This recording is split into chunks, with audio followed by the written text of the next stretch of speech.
Pemilihan alat kontrasepsi.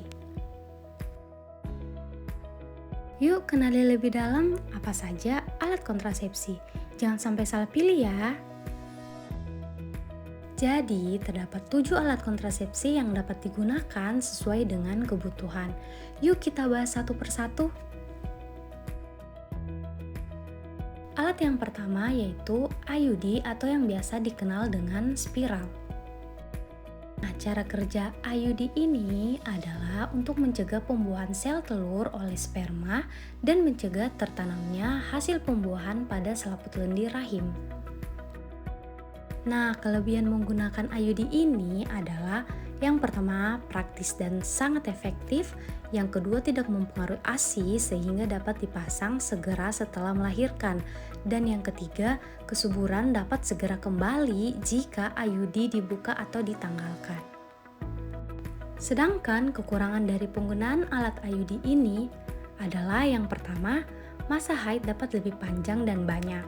Yang kedua, terkadang menimbulkan rasa tidak nyaman seperti kram pada perut.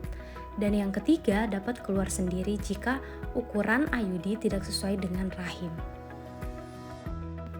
Alat yang kedua yaitu susuk KB atau yang biasa disebut dengan implan. Cara kerja implan yang pertama yaitu mencegah lepasnya sel telur dari indung telur. Yang kedua, mengentalkan lendir mulut rahim sehingga sperma sulit masuk. Dan yang ketiga, menipiskan selaput lendir agar tidak siap hamil. Kelebihan menggunakan implan adalah yang pertama, tidak menekan produksi ASI. Yang kedua, praktis dan efektif. Yang ketiga, pemakaian jangka panjang sampai dengan 3 tahun. Yang keempat, kesuburan cepat kembali setelah pencabutan. Dan yang kelima, dapat digunakan oleh ibu yang tidak cocok dengan hormon estrogen.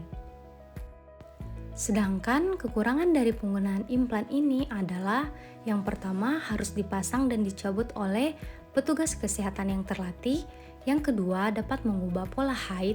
Yang ketiga, mungkin dapat terjadi gangguan lain seperti sakit kepala dan mual-mual. Dan yang terakhir, tidak dapat melindungi dari infeksi menular seksual dan HIV/AIDS. Alat yang ketiga yaitu suntik KB. Cara kerja suntik KB yang pertama, mencegah lepasnya sel telur dari indung telur. Yang kedua, mengentalkan lendir mulut rahim sehingga sperma sulit masuk. Yang ketiga, menipiskan selaput lendir agar tidak siap hamil. Kelebihan dari penggunaan suntik KB ini yang pertama, praktis dan efektif. Yang kedua, dapat digunakan oleh semua batasan umur WUS. Dan yang ketiga, obat suntik KB yang 3 bulan sekali atau progesteron saja tidak mempengaruhi produksi ASI dan cocok untuk ibu menyusui. Sedangkan kekurangan dari penggunaan suntik KB ini biasanya di bulan-bulan pertama pemakaian biasa terjadi mual, pendarahan berupa bercak di antara basah haid, sakit kepala dan nyeri payudara. Nah, selanjutnya juga tidak dapat melindungi dari infeksi menular seksual atau HIV/AIDS. Alat yang keempat yaitu tubektomi atau MOW. Cara kerja tubektomi adalah perjalanan sel telur terhambat karena saluran sel telur tertutup, di mana tubektomi ini akan dilakukan dengan cara mengikatkan dan memotongkan saluran telur agar sel telur tidak dapat dibuahi oleh sperma. Kelebihan dari penggunaan tubektomi ini adalah yang pertama bersifat permanen, yang kedua tidak ada efek samping jangka panjang, dan yang ketiga dapat mencegah kehamilan lebih dari 99%. Sedangkan kekurangan dari penggunaan tubektomi itu sendiri yang pertama ada kemungkinan mengalami risiko pembedahan dan yang kedua tidak dapat melindungi dari infeksi menular seksual atau HIV/AIDS. Alat yang kelima yaitu vasektomi atau MOP.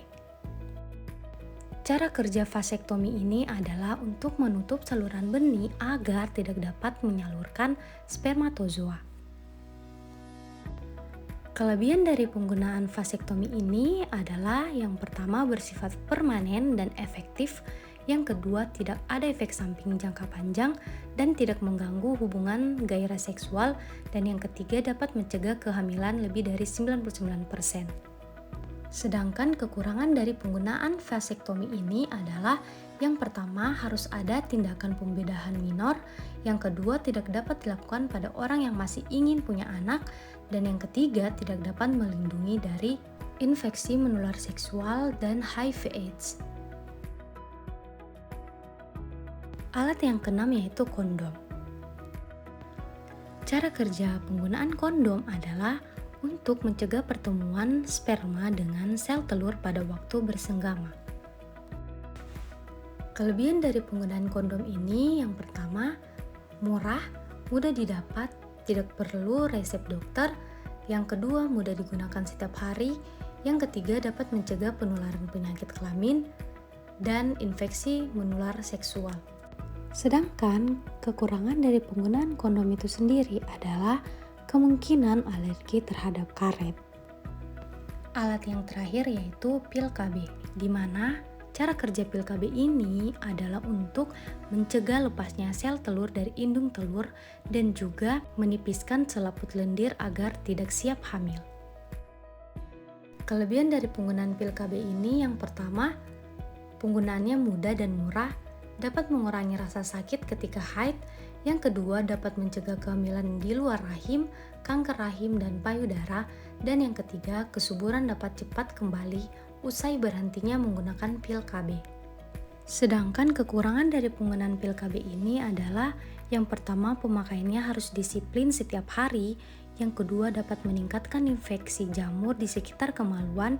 Yang ketiga, pendarahan atau terdapat bercak antara masa haid. Dan yang terakhir, tidak dapat melindungi dari infeksi menular seksual dan HIV/AIDS. Itulah tadi penjelasan terkait alat-alat kontrasepsi. Semoga bermanfaat ya, bye-bye.